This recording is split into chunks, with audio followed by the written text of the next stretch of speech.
Hola, buenas noches para todos. Mucho gusto. Mi nombre es Mayerly Ledesma y a continuación voy a presentar mi equipo de trabajo que está conformado por Carol Valentina Jiménez y por Valentina López Serna. A continuación vamos a iniciar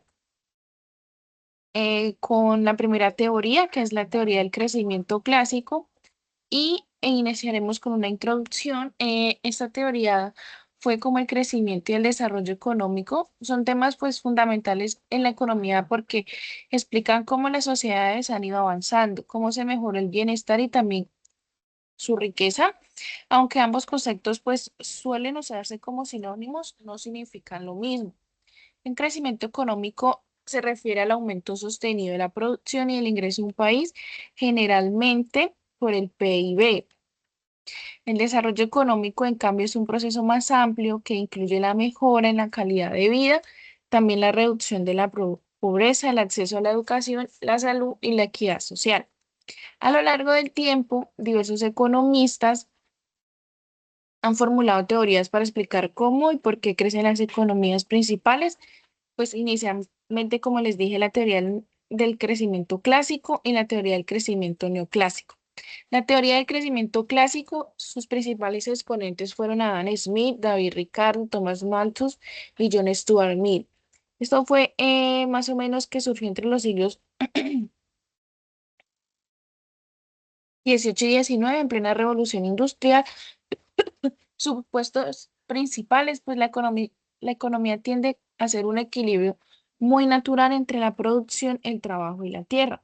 Ese crecimiento depende de que la acumulación del capital, la división del trabajo y el uso eficiente de los recursos sean unos rendimientos decrecientes que limiten el crecimiento, especialmente por la escasez de la tierra. Tiene un enfoque hacia donde ese crecimiento en su proceso natural, pero llega a un punto de estancamiento cuando la población crece más rápido que los recursos. ¿Qué aportes hicieron como tal estos actores principales? Adam Smith introdujo la idea de la mano invisible del mercado. Richard destacó la importancia de los costos de producción y la distribución del ingreso.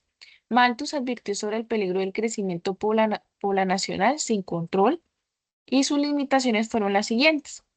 No se consideraba el papel de la innovación tecnológica ni del proceso científico y se asumía que el crecimiento siempre encontraría un límite natural. Por acá ahora voy a hablarles de la teoría neoclásica, que sus principales exponentes fueron Robert Solow y Trevor Swan desde los años 1950. Los supuestos los rendimientos del capital y del trabajo son muy decrecientes. Hubo un progreso tecnológico que fue el principal motor del crecimiento en esa época, pero también se consideró exógeno.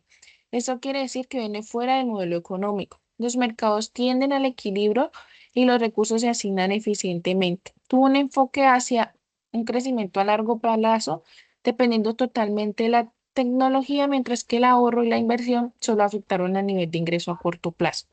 La economía converge hacia un estado muy estacionario donde su producción por trabajador se estabiliza. Hubieron unos factores claves tales como el capital físico, el trabajo, la tecnología, el ahorro y la inversión. Hubieron ciertos tipos de críticas que no explican dónde proviene la innovación tecnológica, sino que asume también el pleno empleo y mercados perfectos, lo cual eso no reflejaba en ese momento la realidad de los países en desarrollo. A continuación, os dejo con mi compañera Valentina. Bueno, yo les voy a hablar sobre la teoría del crecimiento endógeno. Sus principales exponentes fue Paul Romer, Robert Lucas y Joseph Stiglitz en la década de 1980. El origen surge como respuesta a las limitaciones de la teoría neoclásica.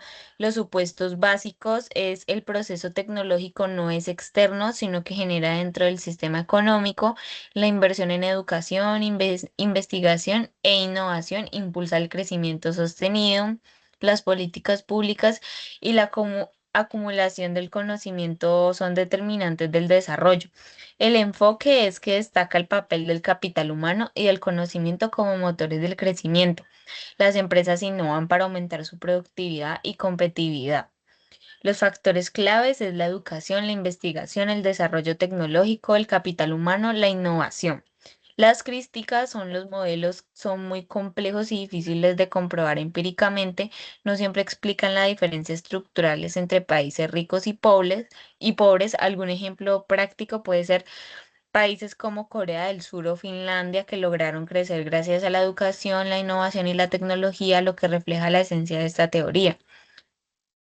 Em, la teoría del desarrollo económico estructuralista es sus principales exponentes, Cels Furtado y Hans Singer. El contexto fue en la década de 1950 a 1970, especialmente en América Latina. Los supuestos fueron las economías subdesarrolladas que tienen estructuras productivas desiguales y dependientes del comercio con los países industrializados. Existe una relación centro-periferia donde los países del centro exportan productos industriales y los de la periferia exportan materias primas. El enfoque propone transformar la estructura productiva mediante la industrialización y la intervención del Estado. Se impulsa la sustitución de importaciones para reducir la dependencia externa. Los factores claves es la política industrial, el comercio internacional, la estructura productiva y la desigualdad. Los aportes es de deterioro de los términos de intercambio, los productos primarios tienden a valer menos con el tiempo, promueve la idea de autonomía económica y desarrollo interno. Las críticas es que en algunos casos genera ineficiencias, inflación y endeudamiento, y la excesiva intervención estatal a veces frena la innovación. Sigue mi compañera Carol. Hola, buenas noches. Bueno, por último vamos a hablar sobre la teoría del desarrollo sostenible y pues algunas conclusiones. En esta sería la teoría del desarrollo sostenible, en el cual sus principales exponentes está Gro Harlem, está Jeffrey Sachs y Amartya Sen. Uno de los contextos que tiene esta teoría es que en la década de 1980, con la creciente preocupación por los impactos ambientales del contexto del crecimiento económico, una de las definiciones también importantes es el desarrollo sostenible, que busca satisfacer como tal las necesidades del presente sin comprometer las de las futuras generaciones, integrando pues tres pilares. En esas está el económico, que sería el crecimiento eficiente y estable; está el social, que es la reducción de la pobreza, equidad e inclusión; también está el ambiental, en el que podemos ver por la protección de los ecosistemas y uso racional de los recursos. También está, en esta podemos ver el enfoque que propone un modelo de desarrollo equilibrado y duradero, promueve energías limpias, producción responsable y cooperación internacional. Un factor clave de esta teoría sería el medio ambiente, equidad social, eficiencia económica y la gobernanza. A continuación, pues voy a decir uno de los ejemplos, que es la Agenda del 2030 de los Objetivos de Desarrollo Sostenible de la ONU, políticas de transición energéticas en Europa o América Latina. Hay algunas críticas que es difícil de lograr un equilibrio entre tres pilares. También, pues, otra de las críticas es que requiere compromiso global y políticas coherentes, lo que no siempre ocurre.